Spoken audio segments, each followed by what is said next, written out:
আজ সোমবার বেলা 2:30টায় বঙ্গভবন থেকে একটি সামরিক হেলিকপ্টার শেখ হাসিনাকে নিয়ে যাত্রা করে। এ সময় তার সঙ্গে তার ছোট বোন শেখ রেহানাও ছিলেন।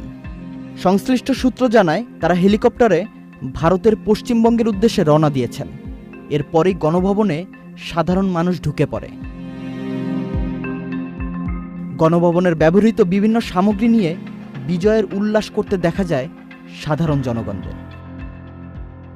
সেনাবাহিনীর প্রধান জেনারেল ওয়াকারুজ্জামান বলেন, রাজনৈতিক ক্রান্তিকাল চলছে। একটি অন্তর্বর্তী সরকার গঠন করা হবে, সব হত্যার বিচার হবে। সেনাবাহিনীর উপর আস্থা রাখেন, দেশে শান্তি শৃঙ্খলা বজায় রাখেন, একসাথে কাজ করি, দয়া করে সাহায্য করেন। মারামারি সংঘাত করে আর কিছু পাবো না, সংঘাত থেকে বিরত হন। সবাই মিলে সুন্দর দেশ গড়েছি।